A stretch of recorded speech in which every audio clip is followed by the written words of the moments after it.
মুস্তাফিজকে দাও, সাইফ হাসানকে নাও। রংপুর রাইডার্স এবং ঢাকা ক্যাপিটালসের ভেতরে ডিলটা সম্ভবত এরকমই হয়েছে। 24 ঘন্টা আগে যখন শুনলাম যে রংপুর রাইডার্স ছেড়ে শাকিব খানের ঢাকা ক্যাপিটালসে যোগ দিচ্ছেন সাইফ হাসান, তখন মনে হচ্ছিল নিশ্চিতভাবেই ঢাকা ক্যাপিটালস থেকে কোনো বিগ ফিশকে টার্গেট করেছে রংপুর রাইডার্স। হয়েছেও তাই। মুস্তাফিজের নতুন ঠিকানা রংপুর এবং এটি আসলে চূড়ান্ত। পাশাপাশি আরো বেশ কয়েকজন ক্রিকেটারকে দলভুক্ত করেছে রংপুর রাইডার্স। একই সাথে কোচিং প্যানেল তারা গুছিয়ে নিয়েছে। একটা বড় সাইনিং হতে যাচ্ছে কাইল মায়ার্স, যিনি আসলে ফরচুন বরিশালকে বিপিএল এ চ্যাম্পিয়ন করতে বিরাট ভূমিকা রেখেছিলেন। দুর্দান্ত ব্যাটার, অর্থাৎ চার ছক্কার ঝড় তিনি তুলতে পারেন। টপ অর্ডারে দারুণ ব্যাটিং করে থাকেন এবং একই সাথে তার বোলিংটাও অনেক ক্ষেত্রে ইফেক্টিভ হয়ে থাকে আমাদের এখানকার কন্ডিশনে। সুতরাং এই রিক্রুটটা অনেক বড় রিক্রুট রংপুর রাইডার্সের জন্য। তাকে তো নিয়েছে। এছাড়া ডেভিড মালান, ইংল্যান্ডের ক্রিকেটার, যিনি ফ্র্যাঞ্চাইজি ক্রিকেটে খেলে থাকেন এবং বিপিএল এ তিনি পরিচিত মুখ। ডেভিড মালানকেও রংপুর রাইডার্স কনফার্ম করে ফেলেছে।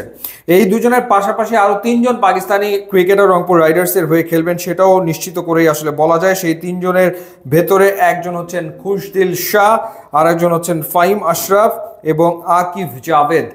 এবং রংপুর রাইডার্সকে গ্লোবাল সুপার লিগে চ্যাম্পিয়ন করার ক্ষেত্রে কিন্তু আসলে ওভারসিজ ক্রিকেটারদের একটা বড় ভূমিকা ছিল।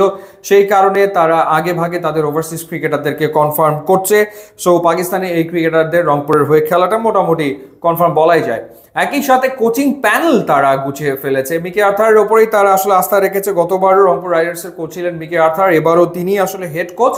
এবং তার পাশাপাশি অ্যাসিস্ট্যান্ট কোচ হিসেবে রয়েছেন সম্প্রতি বাংলাদেশ ন্যাশনাল টিমে ব্যাটিং কোচ হিসেবে যোগ দেওয়া মোহাম্মদ আশরাফুল, এবং তার সাথে রয়েছেন শাহরিয়ার নাফিস ব্যাটিং কোচ হিসেবে। মোহাম্মদ আশরাফুল অ্যাসিস্ট্যান্ট কোচ হিসেবে দায়িত্ব পালন করবেন এবং শাহরিয়ার নাফিস ব্যাটিং কোচ হিসেবে দায়িত্ব পালন করবেন, এবং স্পিন বোলিং কোচ হিসেবে থাকছেন মোহাম্মদ রফিক।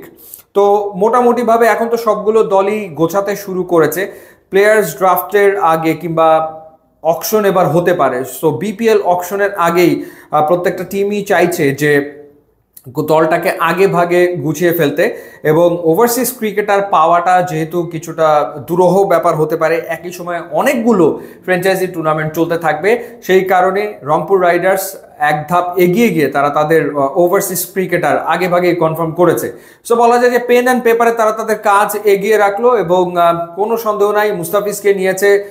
টি-20 ক্রিকেটে বাংলাদেশের সবচেয়ে অভিজ্ঞ ক্রিকেটার এবং ফ্র্যাঞ্চাইজি ক্রিকেটের অপরিহার্য এক নাম, এবং মুস্তাফিজকে দলে নেওয়া মানে হচ্ছে যে আপনি আপনার বোলিং ডিপার্টমেন্টের ক্ষেত্রে অনেকটাই নির্ভর হয়ে গেলেন। সো কোনো সন্দেহ নাই রংপুর রাইডার্স কিছুটা ভুগেছে লাস্ট সিজনে তাদের বোলিং ডিপার্টমেন্টের কারণে। এই কারণে তারা এবার এই জায়গাটাতে মনোযোগ দিয়ে মুস্তাফিজকে দলভুক্ত করে ফেলেছে। সো আমার মনে হয় যে রংপুর বেশ খানিকটা এগিয়ে গেল। দেখা যাক বাকি দলগুলো কিভাবে করে আসলে রংপুরকে ক্যাচ আপ করে, অর্থাৎ তারা কি ধরনের প্লেয়ারদেরকে দলভুক্ত করে। ইউটিউব এবং ইনস্টাগ্রাম লিঙ্ক দেওয়া আছে, আপনারা যোগ দিলে খুবই খুশি হব। And thanks for watching.